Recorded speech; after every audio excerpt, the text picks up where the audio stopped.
a gente vai ver como Deus trabalha na nossa vida, nos eleva de nível, de responsabilidade, de patamar, através das guerras. E eu quero tirar alguns ensinamentos de uma guerra muito conhecida, aquela que Gideão une 300 guerreiros.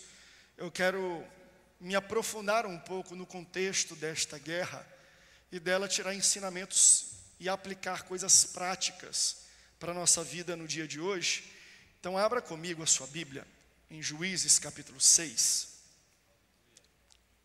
a partir do versículo 14. Quero que você acompanhe comigo essa leitura e depois dessa ministração, se você quiser na sua casa, lê Juízes 6, 7 e 8, que de alguma forma bem rápida resume um pouco do chamado, como Deus levanta um homem chamado Gideão e a capacitação que Deus dá para esse homem para fazer coisas grandiosas. E você vai perceber até na nossa leitura que o Gideão do capítulo 6 não é o Gideão do capítulo 8. São dois homens completamente diferentes. E o que muda o capítulo 6 do capítulo 8 é uma guerra. A guerra transforma, a guerra melhora, a guerra levanta, a guerra destaca aqueles que são chamados pelo Senhor. E olha o que o texto diz. Juízes 6, versículo 14. Então o Senhor se virou para Gideão e disse: vá na tua força, nessa força que você tem, e livre Israel das mãos dos midianitas. Não é verdade que eu estou enviando você? Gideão respondeu para Deus. Olha a resposta de Gideão: ah, meu Senhor, como livrarei Israel? Eis que a minha tribo, a minha família é a mais pobre em Manassés, e eu sou o menor da casa do meu pai. Agora pula lá para Juízes, capítulo 8, versículo 22. Aqui é quando o Senhor chama, levanta e se comunica com Gideão pela primeira vez. E aí ele fala que a casa dele, a tribo dele é menor, ele é menor da casa dele. Aí Juízes capítulo 8, versículo 22, olha o que acontece. Então os homens de Israel disseram a Gideão: domine sobre nós, tanto você, como o seu filho, e o filho do seu filho, porque você nos livrou do poder dos midianitas. Se você ama a palavra de Deus, diga: eu amo a Bíblia. Juízes capítulo 6, nós somos introduzidos a um rapaz chamado Gideão. Gideão não tem a mínima noção da sua identidade, de quem ele é e o que ele pode fazer quando Deus está com ele. O texto de Juízes 6, no versículo 1, você vai perceber, e diz que os filhos de Israel fizeram mal aos olhos do Senhor, e por causa disso, Deus os entregou nas mãos dos seus inimigos, dos midianitas. Então, o povo de Israel, nesse capítulo, nesse contexto que nós estamos lendo, eles estão vivendo uma correção da parte de Deus, sem saber que estão sendo corrigidos. E o que é interessante, e é bom a gente deixar isso claro, é que por mais que a Bíblia é sagrada, e às vezes é a maneira como nós queremos expressar um agir de um Deus, de alguém que não é humano, o texto bíblico fala assim: e Deus os entregou nas mãos dos midianitas. Entenda, Deus não provocou a situação, porque existe uma diferença muito grande entre Deus causar uma situação e Deus usar uma situação. Quem causou essa situação? Israel. Ao não obedecerem às leis, a palavra, as ordens e os conselhos de Deus.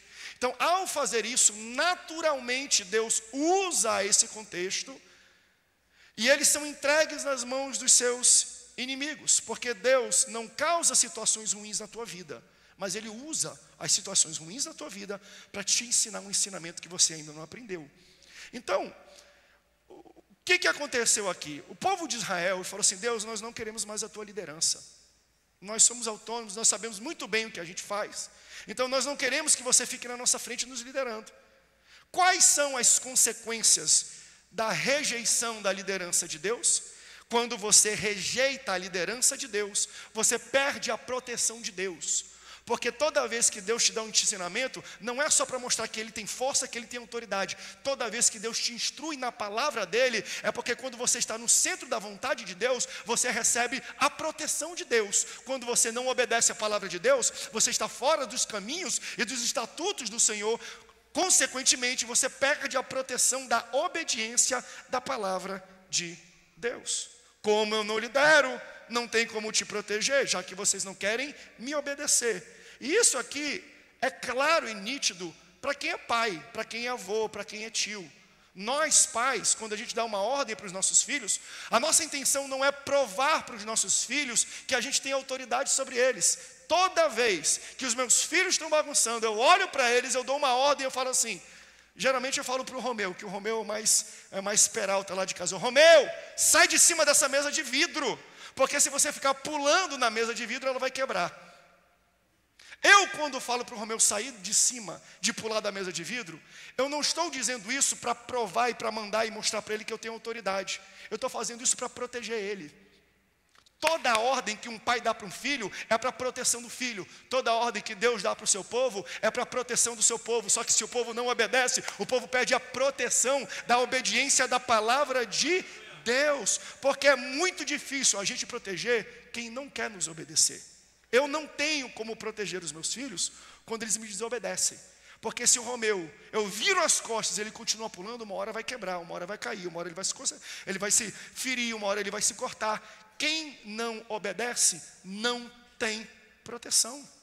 Quer ver uma coisa? E eu sempre bato nessa tecla aqui: julgo desigual. A Bíblia fala, cuidado. Por quê? Porque se você não obedece um conselho que a palavra de Deus te oferece, você não tem a proteção de Deus nesta área.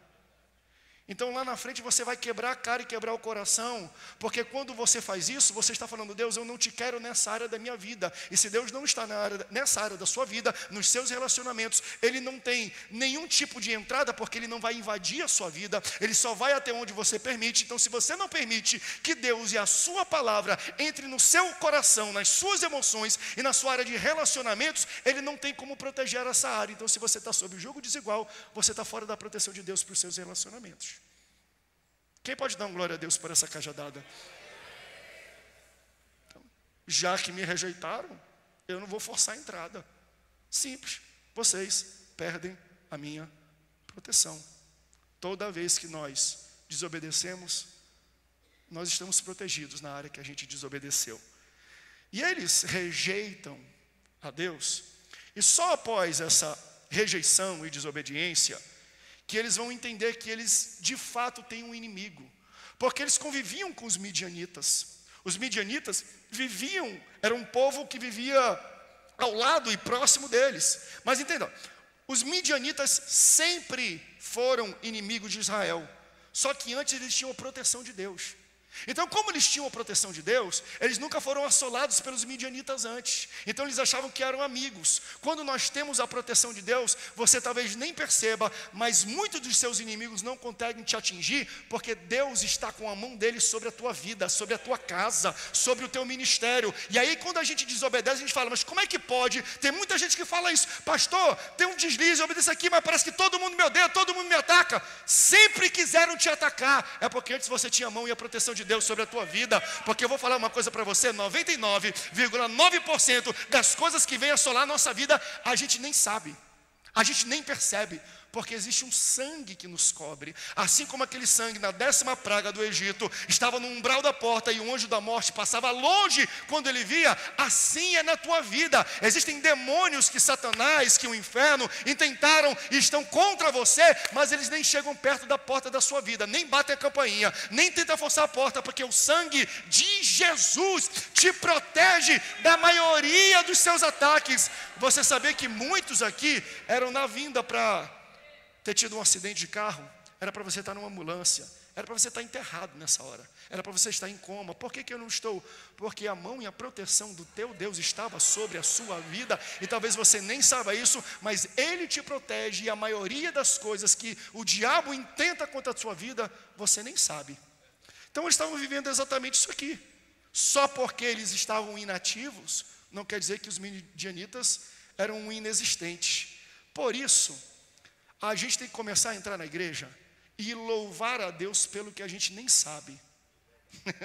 Geralmente a gente se ajoelha e chega: Senhor, eu te louvo por mais um dia, eu te louvo porque eu respiro, eu te louvo porque eu tenho uma roupa para vestir, eu te louvo porque eu tenho filhos, eu te louvo porque a Sofia está crescendo, está com peso, está bonito, está tudo certo. Senhor, eu te louvo porque eu vi, e aquilo que eu vi eu sei. Então eu sempre agradeço a Deus pelo aquilo que eu sei, mas a maioria dos livramentos que você recebeu, você não tem a mínima ideia. Então a gente tem que começar a dar gratidão e louvor a Deus pelas coisas que a gente nem sabe. Será que alguém nessa noite pode levantar a mão e falar: Senhor, eu te agradeço pelo que eu não sei, eu te agradeço pelo livramento que eu nem sei que existiu, eu te agradeço porque a tua mão está sobre a minha vida. Louve a Deus até pelo que você não sabe, porque eles, depois que perderam a proteção de Deus, viveram por 7 anos debaixo da opressão dos midianitas, até que eles clamassem a Deus por auxílio. Aí Deus vai até um rapaz que está malhando trigo num local de pisar uvas e fazer vinho. Você entende? Ele se escondia dos seus inimigos, porque os midianitas eram inimigos diferentes. Geralmente, se você está vendo na guerra de hoje, um quer matar o outro, os midianitas não. O intento dos midianitas não era matar o povo de Israel, mas era usurpar o povo de Israel, era empobrecer Israel. Eles não entravam matando as pessoas, eles esperavam todos os anos a colheita acontecer, e quando a colheita chegava, eles se uniam com outros povos e falavam: vamos invadir Israel, e vamos saqueá-los, e vamos arrancar, e vamos roubar, e vamos tirar toda a provisão que eles têm. O intento deles não era roubar, não era tirar a vida deles, mas era roubar tudo aquilo que eles tinham. Então eles esperavam o momento da colheita para invadir e roubar a colheita. Você sabe o que é durante um período longo, 7 anos, isso acontecendo? Eles plantam, mas na hora de colher, a colheita é roubada. Ou seja, eu não estou colhendo aquilo que eu plantei. Eu estou falando para pessoas que estão vivendo esta estação. Você está se esforçando, você está orando, você está buscando, você demonstra fidelidade, você planta tudo isso e você não vê o resultado desse plantio. Porque existem demônios, potestades, principados, que não querem acabar e matar a tua vida, mas querem tirar a colheita daquilo que você está plantando. Tem pessoas nessa noite que vivem esse tipo de estação. Essa é a noite que Deus te chama e te levanta, porque isso vai ter um ponto final hoje.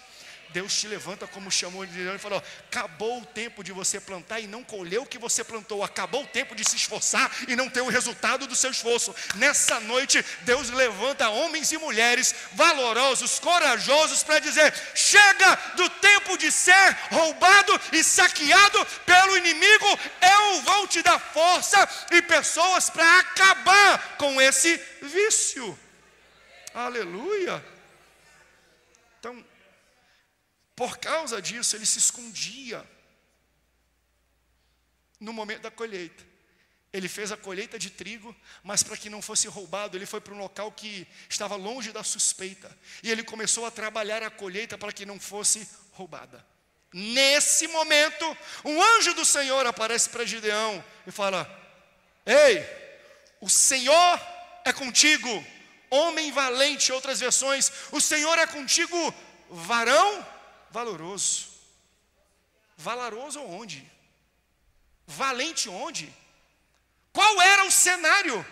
Um homem acovardado e escondido, malhando a sua colheita para que não fosse roubado, com medo. Aí Deus envia um anjo e uma mensagem dizendo: homem valente, homem corajoso. Para um homem escondido, para um homem medroso. Então ele tem um comportamento contrário àquilo que Deus está dizendo. Se o teu comportamento é contrário ao que Deus diz, de duas uma: ou Deus está mentindo para você, ou o seu comportamento está mentindo para você. Deixa eu falar uma coisa: o seu comportamento mente para você. as suas atitudes estão mentindo para você. Porque o seu comportamento vai dizer que você é aquilo que você faz.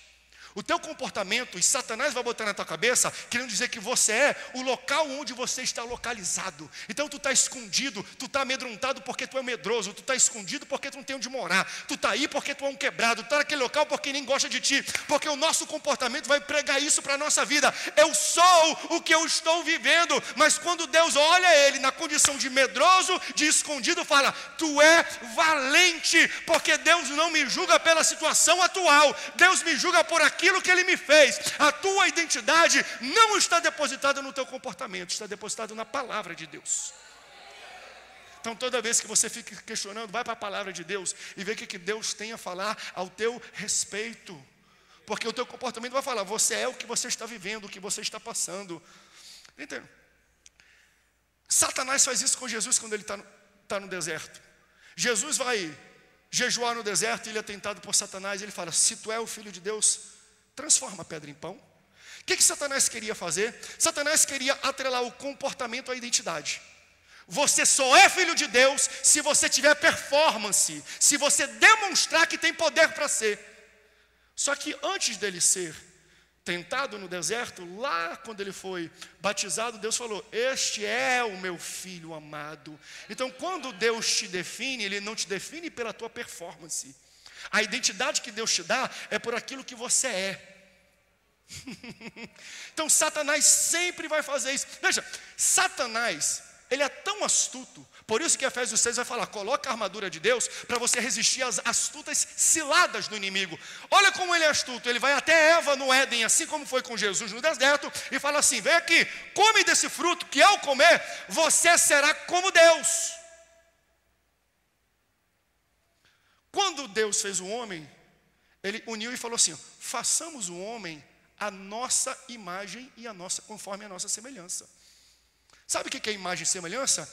Não é físico não. Não é que Deus tem um dentinho como o seu, a orelhinha como a sua, um olhinho bonito como o seu. Não, Ele não está falando de aspecto físico, Ele está falando de função. Então você será aqui na terra como nós somos aqui no céu, porque a terra seria um reflexo do céu, e Deus fez assim, e a função que Deus tem no céu, um homem teria na terra. Então façamos o homem conforme igual a nossa imagem, conforme a nossa semelhança. Aí Satanás vem, olha, se você comer desse fruto, você será como Deus. Satanás fez o homem pecar, prometendo a ele aquilo que Deus já tinha dado. Aleluia!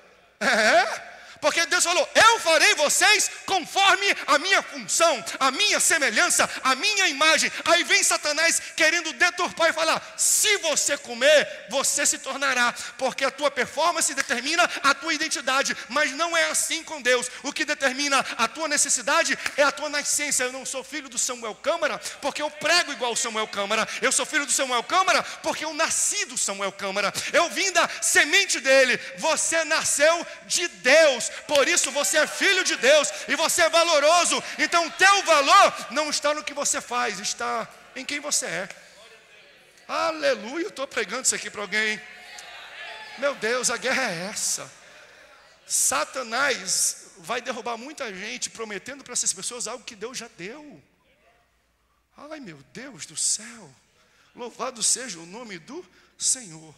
Tua identidade não está atrelada ao que você faz, não está atrelada onde você performou.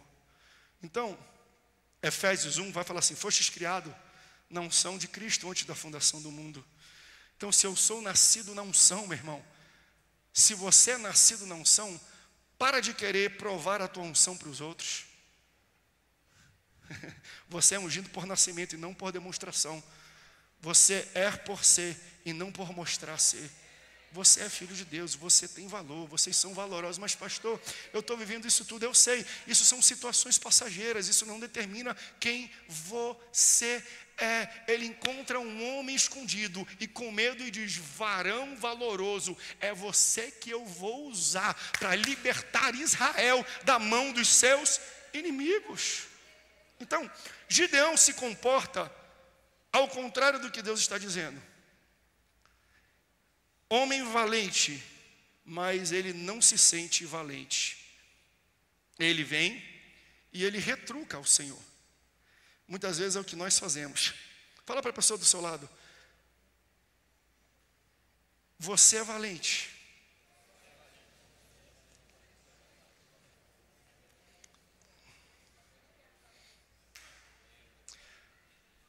Ele retruca o anjo.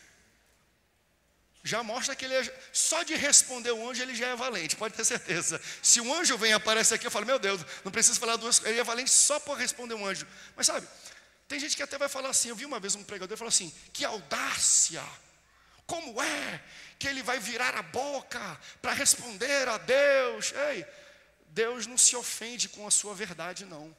Pode desabafar diante dele, tá? Não fica com medo não. Pode falar, pode desaguar o teu coração. Eu estou falando isso porque eu vejo um rei chamado Davi fazendo a mesma coisa. Existem salmos de Davi que ele vai diante de Deus e fala: Senhor, olha o tipo de pedido que Davi faz diante de Deus. Eu quero que tu mate todos os meus inimigos. Eu quero ver todas as crianças órfãos, acaba com o pai e com a mãe deles. Eu estou falando de um rei, o maior deles, e um homem segundo o coração de Deus. Ele chega a certo momento para Deus e fala: Deus, se tu me desse asas agora, eu sumiria dessa terra, ninguém mais me veria, nem pintado de ouro, eu quero ir embora, eu quero sumir daqui. Sabe por que ele é homem segundo o coração de Deus? Porque ele não esconde nada no seu coração, tudo que está dentro, ele deságua diante do Senhor. Essa é uma noite de você aprender alguma coisa com o homem segundo o coração de Deus. Tem alguma coisa travada aí dentro? Coloca para Deus. Ele não se ofende com a tua honestidade. Ele quer ouvir a tua honestidade. Porque quando chega para Gideão, Gideão deixa bem claro: eu? Não, impossível. Porque, ei, a minha tribo, deixa eu te dar alguns dados, anjo. Deus, escuta aí alguma informação. A minha tribo é a menor. E a minha casa é a menor da minha tribo. E eu sou o menor da minha casa. É impossível você fazer isso comigo. E o que eu acho engraçado é que toda vez, pode pegar qualquer grande homem de Deus, pode pegar Moisés principalmente, quando Deus chama Moisés para libertar o povo do Egito, é a mesma coisa.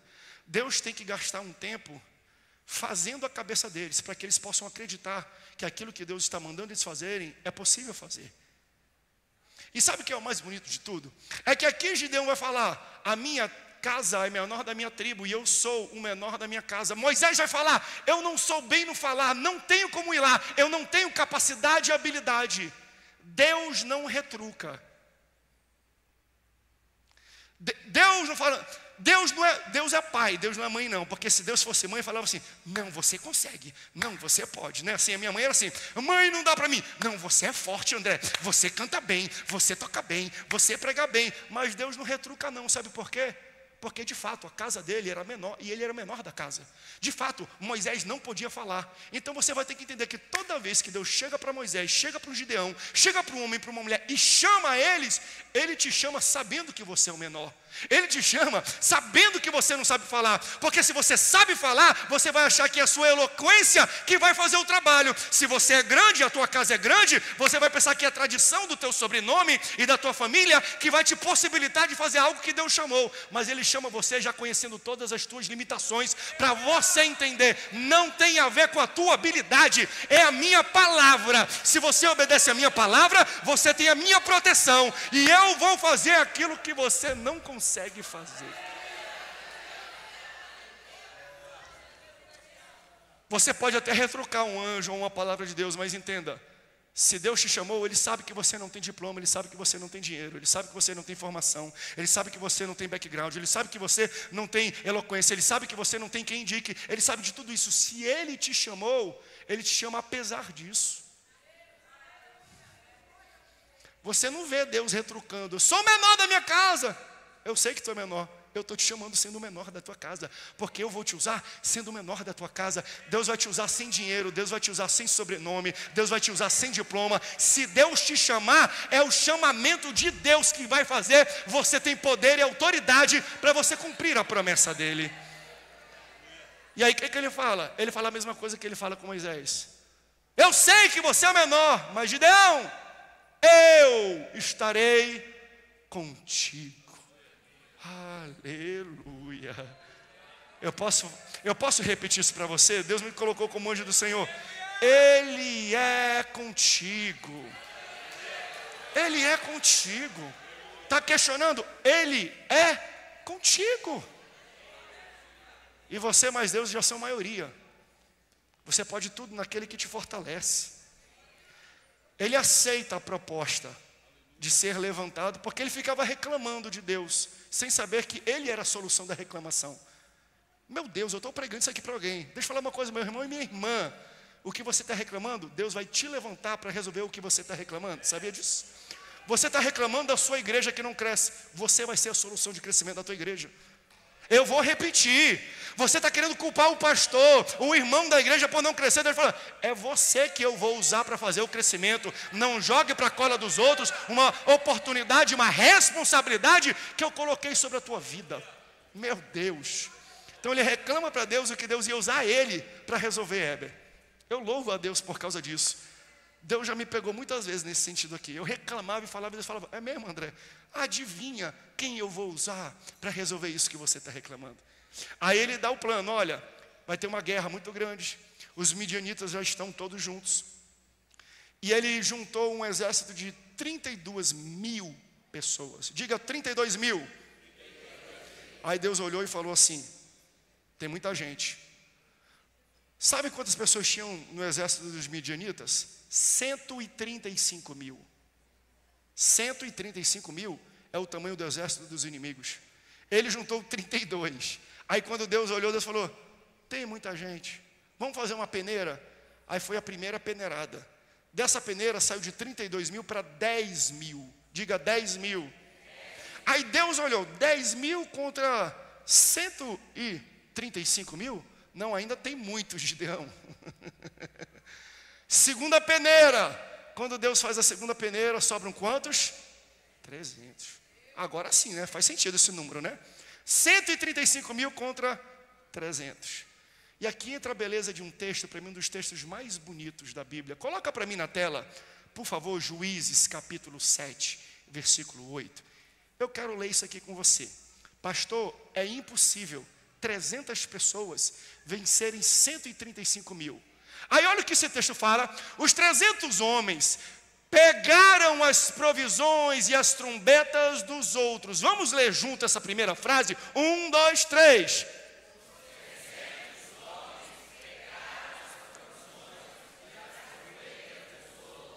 Começou com 32 mil, foi para 10 mil, diminuiu para 300.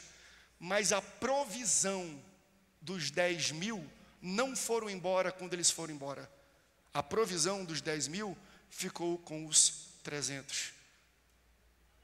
Nem toda perda é uma perda. Nem tudo que se foi, se foi. Porque tem gente que vai embora, mas você não perde nada com a ida deles. Eu vou repetir isso. Deus vai fazer com os 300 o que ele faria com 10 mil. Sabe por quê? Porque como os 10 mil foram embora, ele tirou a provisão das mãos dos 10 mil e colocou nas mãos dos 300.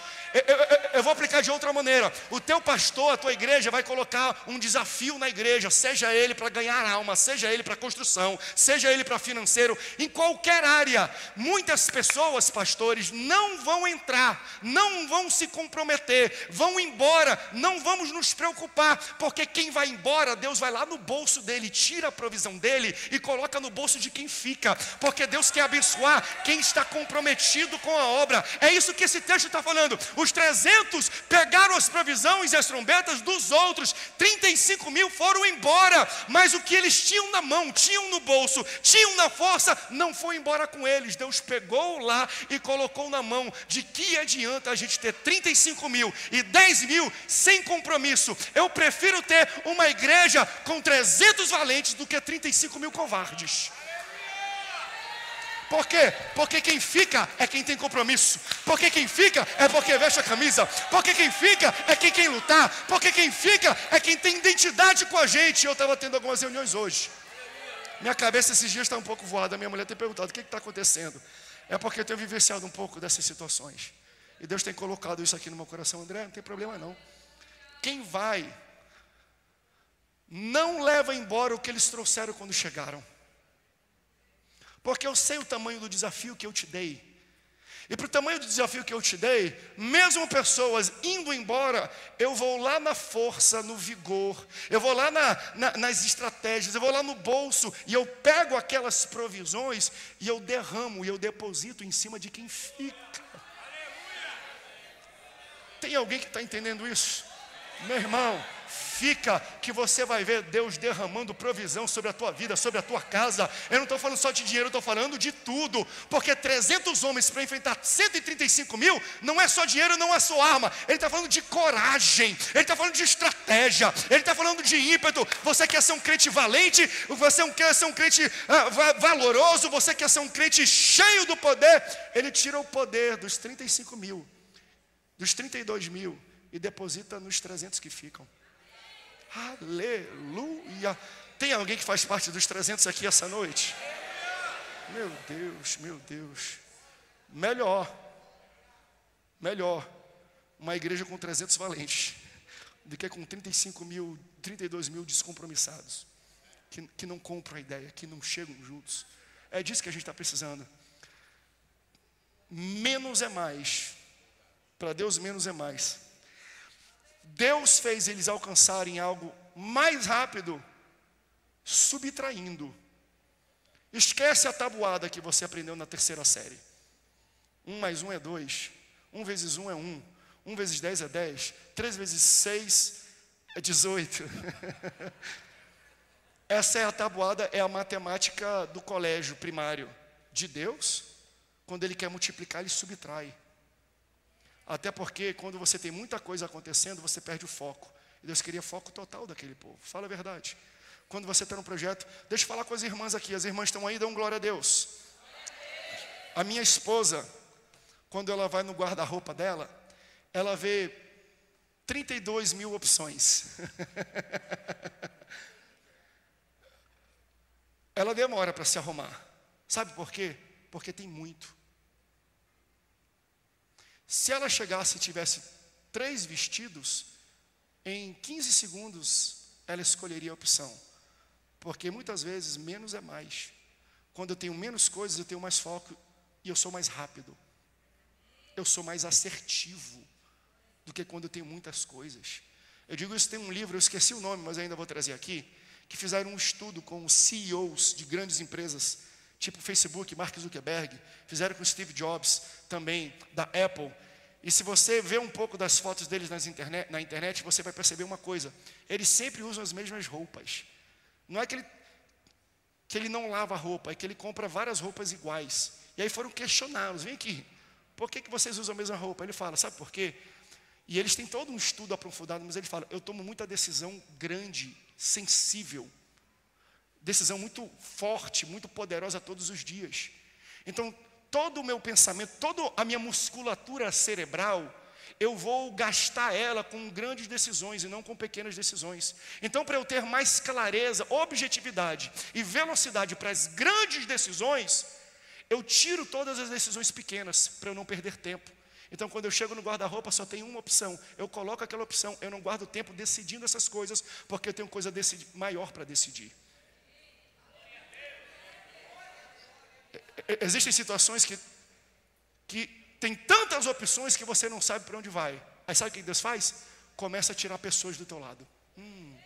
Aí você começa a reclamar de Deus, questionar, mas Senhor, Tu me chamou para o ministério, eu assumi a igreja, agora que era para bombar, para crescer, para trazer muita gente, Tu está tirando gente. É porque eu tenho uma batalha muito grande lá na frente e essas pessoas vão te atrapalhar. Menos é mais, porque quando eu tiro, você vai identificar e ter clareza onde você precisa atacar. Meus irmãos, muitas vezes, menos é mais. Se Deus está tirando muitas coisas, muita gente do teu lado, é porque tem uma batalha lá na frente que Ele quer que você venha vencer. E Ele precisa de todo o seu foco, de toda a sua energia, de toda a sua atenção. E quando você tem muita gente, é muita gente opinando, é muita gente falando. E Ele está falando, eu vou colocar do teu lado só quem é comprometido. Então, quando você precisa de foco para atingir os seus objetivos, você tem que tirar e subtrair coisas. Quem está entendendo, dê glória a Deus. Toca bem baixinho aí para mim que eu já vou aterrissar esse avião.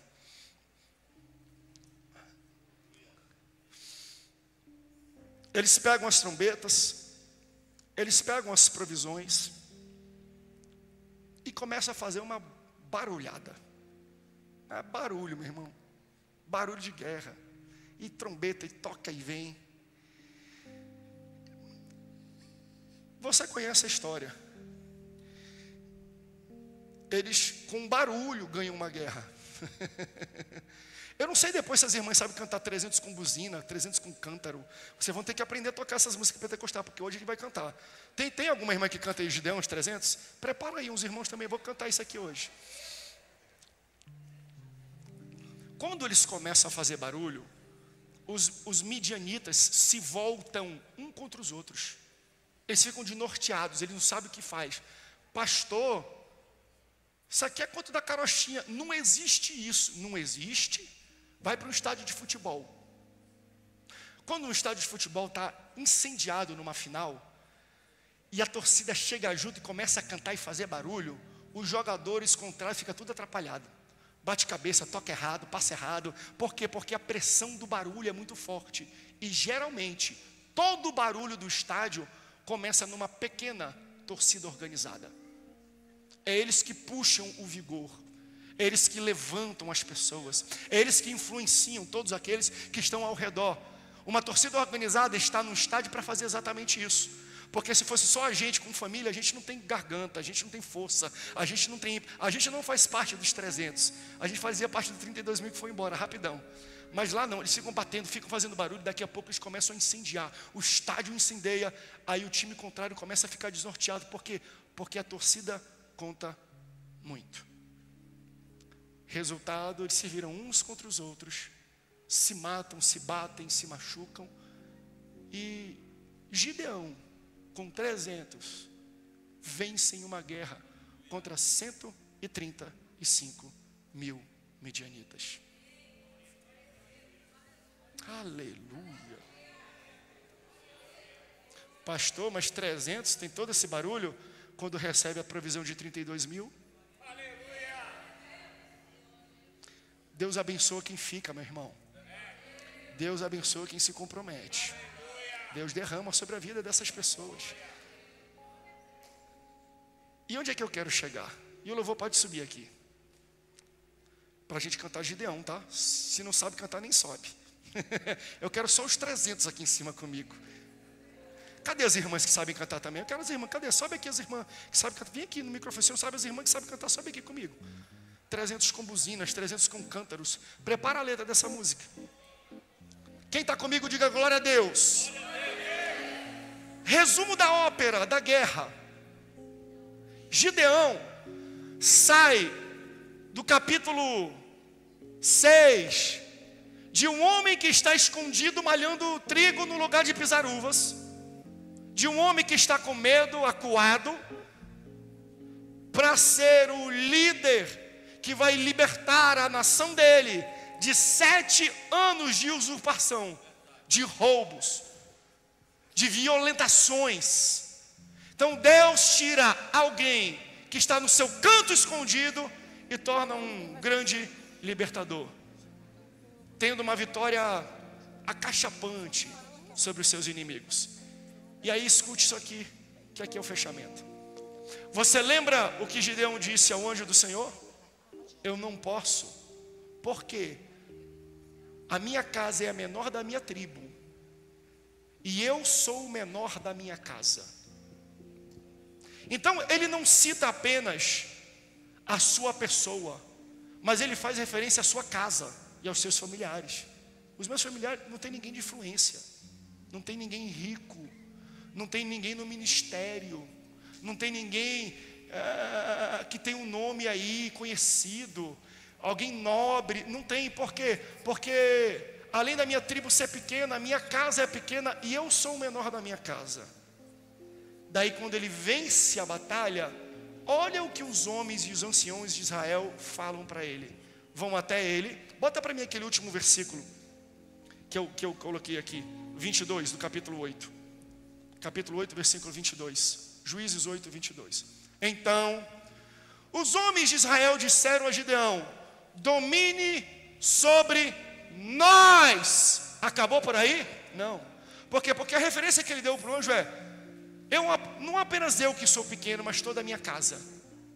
Aí quando termina a guerra, domine sobre nós, tanto você como o seu filho, e o filho do seu filho.